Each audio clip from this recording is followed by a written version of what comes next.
बहू, ऐसा भी मेरी बेटी ने क्या कह दिया जो तुमने उसके और रोहन के बीच में बात तक बंद करवा दी?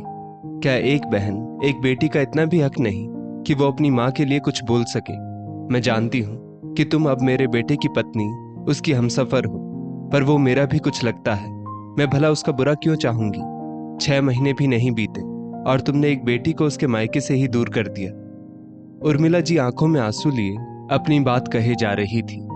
वहीं उनकी बहू स्नेहा, उसे तो मानो जैसे कुछ सुनाई ही नहीं दे रहा हो। वो तो बस अपने फोन में व्यस्त थी। बेचारी उर्मिला जी क्या करती, उन्होंने वहां से जाने में ही भलाई समझी। अभी 2 कदम बढ़ाकर कमरे से थोड़ा आगे बढ़ी ही थी, तभी उनके कानों में बहू की बातों के कुछ अंश पड़े। तुमने तो कहा था कि कोई मुझे एक शब्द नहीं कह सकता। तुम मुझे बहुत प्यार करते हो। अगर किसी ने भी मुझे कुछ कहा तो तुम उसको जवाब दोगे। अभी अभी तुम्हारी माँ मुझे 100 बातें सुनाकर गई है और मैंने सब कुछ रिकॉर्ड भी कर लिया है। तुम्हें ऑडियो भेजी है, सुन लेना।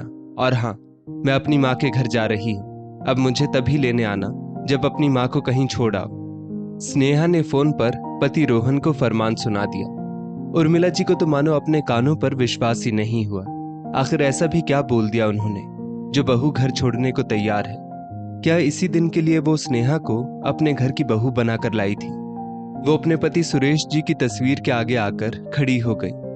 काश आप यहाँ होते तो मैं अपने मन की बात आपसे कह पाती। बेटी से कुछ कहती हूँ तो वो परेशान हो जाती है, और बहू से कुछ कहती हूँ तो घर छोड़कर जाने की धमकी मिलती है। रोहन, वो बेचारा तो घर में ठीक से रहता भी नहीं। समझ में नहीं आता इस समस्या का क्या हल निकालूं। उर्मिला जी अभी सोच ही रही थी, तभी स्नेहा उन्हें कार में बैठकर जाती दिखी। इससे पहले वो कुछ बोलती, वो घर से निकल चुकी थी। उर्मिला जी, जिनके पति सुरेश जी की मृत्यु को अभी 1 साल भी नहीं हुआ था, उनके गम से अभी वो ठीक से निकल भी नहीं पाई थी कि अब बहू का ये रूप उन्हें अंदर तक विचलित कर रहा था। सुरेश जी को ब्लड कैंसर था। डॉक्टर पूरी तरह जवाब दे चुके थे, पर रोहन, उसने तो जैसे हार मानना सीखा ही नहीं था। वो दिन रात अपने पिता की सेवा में लगा रहता। उर्मिला जी को अपनी परवरिश पर बहुत गर्व महसूस होता। ये रोहन की मेहनत और सेवा का ही नतीजा था कि डॉक्टरों के जवाब देने के बावजूद वो लगभग 3 साल और जी गए थे। सुरेश जी की बहुत इच्छा थी कि उनके जीते जी वो रोहन की पत्नी और इस घर की लक्ष्मी का मुंह देख ले, पर रोहन हर बार बस एक ही बात कहकर टाल देता। पापा, शायद पत्नी के आने के बाद मैं आपकी ये सेवा ना कर सकूं और आप ये हक मुझसे नहीं छीन सकते। और एक दिन वही हुआ जिसका डर था।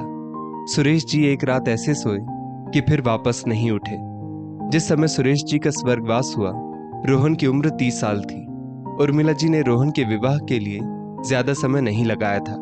6 महीने के अंदर ही उन्होंने उसका ब्याह स्नेहा से करा दिया था। 2 महीने तो सब ठीक चला, फिर स्नेहा उर्मिला जी का ध्यान रखना तो दूर, उनसे ठीक से बात तक नहीं करती थी। और फिर जो आज हुआ उसका तो उर्मिला जी को कतई अंदाजा नहीं था।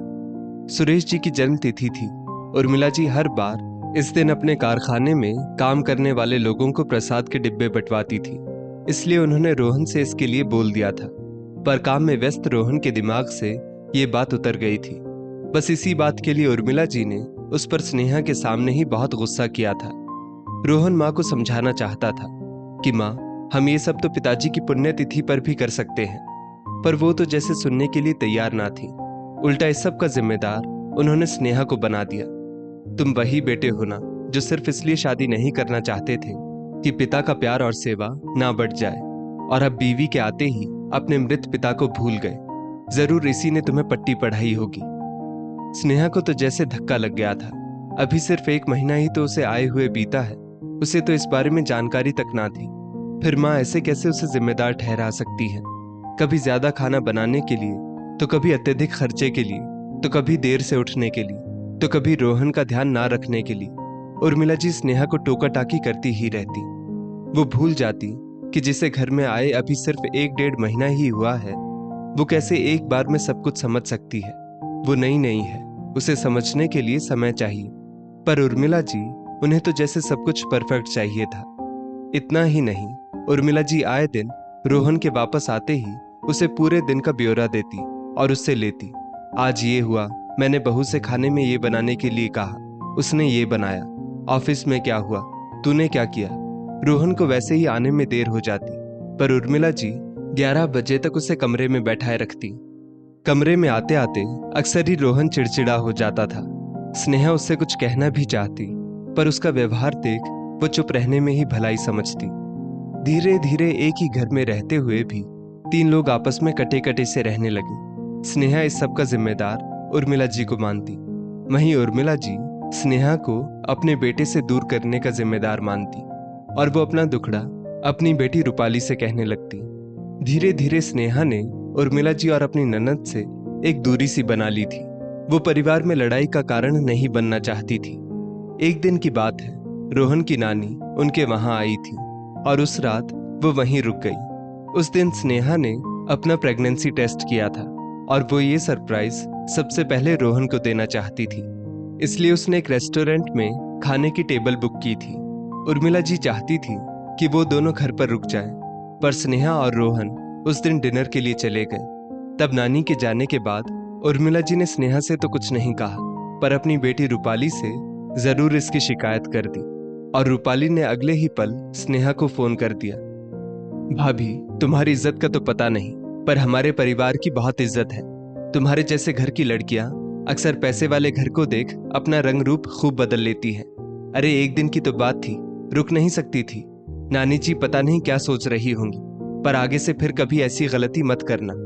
मत सोचना कि माँ वहां अकेली है, उनकी बेटी दूर रहकर भी उनके पास ही है। रूपाली ने फोन पर जमकर स्नेहा की क्लास लगाई थी। बेचारी स्नेहा मुंह से एक शब्द भी नहीं बोल पाई थी। वो तो अगर फोन स्पीकर पर ना होता और रोहन ने सारी बात ना सुनी होती तो शायद स्नेहा इतना बड़ा इल्जाम सहन भी ना कर पाती। तुम चिंता मत करो, मैं तुम्हें बहुत प्यार करता हूँ और आगे से ऐसी गलती फिर कभी नहीं होगी। मैं माँ से इस बारे में बात करूंगा, पर इससे पहले हमें ये खुशखबरी माँ को देनी होगी। रोहन ने स्नेहा को गले लगा लिया था और रोहन की बाहों में स्नेहा सब कुछ भूल जाती है। सुबह उठकर दोनों उर्मिला जी को खुशखबरी देते हैं। खुश होने की बजाय उर्मिला जी एक बार फिर से स्नेहा पर गुस्सा कर देती है। अरे यही बात थी तो तुम मुझे भी बता सकती थी, मैं क्या तुम्हें जाने से रोक लेती? मेरी सहेलियां सही ही कहती हैं, बहुओं को सास बेकार ही लगती है। मेरे लड़के को तो मुझसे दूर कर ही दिया और अब तो मुझसे जुड़ी बातें भी मुझसे छुपाने लगी हो। माँ, आपको क्या हो गया है? स्नेहा सबसे पहले मुझे बताना चाहती थी। हमारी भी अपनी कोई जिंदगी है, इसमें इतनी बड़ी बात नहीं है जो आपने दीदी तक को खबर कर दी। पता नहीं उन्होंने स्नेहा को क्या क्या सुना दिया। रोहन गुस्से में ऑफिस के लिए निकल जाता है। उसके जाने की थोड़ी देर बाद ही उर्मिला जी ने स्नेहा को कमरे में आकर खूब खरी खोटी सुनाई, जिसकी स्नेहा ने रिकॉर्डिंग कर रोहन को भेज दी थी और खुद अपने मायके चली गई थी। एक छोटी सी बात इतना बड़ा तूल पकड़ लेगी, उर्मिला जी को पता नहीं था। उर्मिला जी के अंदर एक डर बैठ जाता है। रोहन अच्छे से जानता था कि स्नेहा भी बहुत गुस्से में है। उसे तो वो बाद में भी मना सकता है, पहले उसे उर्मिला जी की चिंता होती है कहीं उनकी तबीयत ना बिगड़ जाए, इसलिए वो सीधा घर चला आता है। माँ, आपने स्नेहा को इतना भला बुरा क्यों सुना दिया, जबकि आप भी अच्छे से जानती हैं कि इसमें उसकी कोई गलती नहीं है। माँ, आप तो कभी ऐसी नहीं थी, हमेशा दूसरों के भले के बारे में सोचना। फिर अब आप क्यों अपनी ही बहू के पीछे पड़ी है, जबकि आप भी अच्छे से जानती हैं कि वो हमेशा हम लोगों के अच्छे के लिए सोचती है। चलो उसके लिए ना सही, पर मेरे लिए तो सोचिए। मैं आखिर कहाँ जाऊं? उसकी नहीं सुनूंगा तो वो किससे अपना दुखड़ा कहे, और आपकी बात ना सुनने का तो कोई सवाल ही नहीं है। माँ, ये तो आपके ही दिए हुए संस्कार हैं, फिर क्यों आप मेरा बसा बसाया घर उजाड़ने में लगी हैं?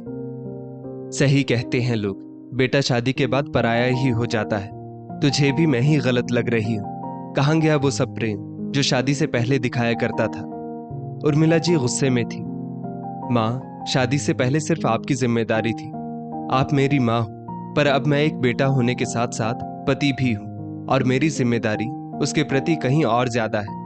ठीक वैसे ही शादी से पहले स्नेहा एक अल्हड़ लड़की थी, उसे आपकी तरह परिपक्व होने में अभी समय लगेगा। कैसे आप उसकी तुलना खुद से या दीदी से कर सकती है? आप उसे धीरे धीरे प्यार से सिखाएं, उसे अपने तौर तरीके बताएं, फिर यदि वो नहीं सीखती तब उसकी गलती होती, पर आप तो सीधा उसके हर काम में खोट निकाल देती हैं। उसका भी कभी बाजार से खाने का मन होता है, पर आप तुरंत अपनी राय उस पर थोप देती है। क्या स्नेहा की जगह दीदी होती तब भी आप यही करती? माँ, उसे समय दीजिए, रोहन का इतने दिनों का गुब्बार एक साथ फूट पड़ता है। तुम सही कह रहे हो बेटा, गलती मेरी ही थी। मैंने ही कुछ ज्यादा उम्मीद लगा रखी थी। क्या करूं, अकेली हूं। कहीं मेरा बेटा या मेरी गृहस्थी मुझसे दूर ना हो जाए, इसलिए अपना एक अधिकार जमाती रही। कभी उस बेचारी लड़की को समझने की कोशिश ना की। भूल गई कि तुम्हारी और उसकी भी अपनी एक जिंदगी है। चल हम दोनों मिलकर बहू को घर लेकर आते हैं। उर्मिला जी ने रोहन के हाथों को पकड़ते हुए कहा। उसकी कोई जरूरत नहीं माँ, मैं खुद वापस आ गई हूं और फिर अब कभी यहां से नहीं जाने वाली। स्नेहा सामने से आकर बोली। गलती आपकी नहीं, मेरी भी है। शायद मैंने ही कभी आपको ये एहसास नहीं होने दिया कि मैं भी इस घर का, आपके जीवन का एक हिस्सा हूं। हमेशा रोहन की पत्नी बनकर तो रही, पर कभी आपकी बेटी बनने की कोशिश ना की। भूल गई थी कि पापा जी के जाने के बाद यही आपका एकमात्र सहारा भी है और पूंजी भी। आप इनसे अपने मन की बात नहीं कहेंगी, सुनेंगी तो किससे कहेंगी। भूल गई थी मैं कि जो डर मैंने अपने पति के खोने का अपने मन में बैठा लिया था, वही डर आपके मन में तो पहले से ही होगा। मुझे माफ कर दीजिए। स्नेहा हाथ जोड़े खड़ी थी। गलती किसी की भी नहीं, हालातों की थी। रूपाली दीदी भी पीछे से आकर बोल पड़ी। माँ ने मुझे इतना हड़बड़ाकर फोन किया कि यहाँ आने से खुद को रोक नहीं पाई। स्नेहा, मुझे भी माफ कर दो। माँ की चिंता में मैं भी कुछ ज्यादा ही बोल गई। अरे सब अब माफी ही मांगते रहेंगे या मुझे खाना भी मिलेगा। टेंशन के कारण सुबह से ठीक से कुछ खाया भी नहीं। रोहन के इतना बोलते ही सब हंस पड़ते हैं।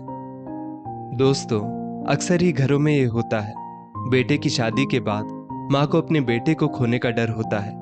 वहीं वो एक 22-24 साल की लड़की से पहले दिन से पूरे परिवार की जिम्मेदारी संभालने की उम्मीद करने लगती है।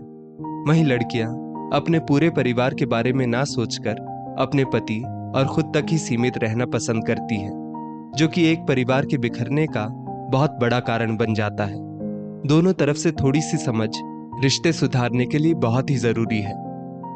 इस स्टोरी को लेकर आपकी क्या राय है, नीचे कमेंट करके जरूर बताइएगा। और ऐसी ही और भी बेहतरीन वीडियोस के लिए हमारा पेज जरूर फॉलो करें।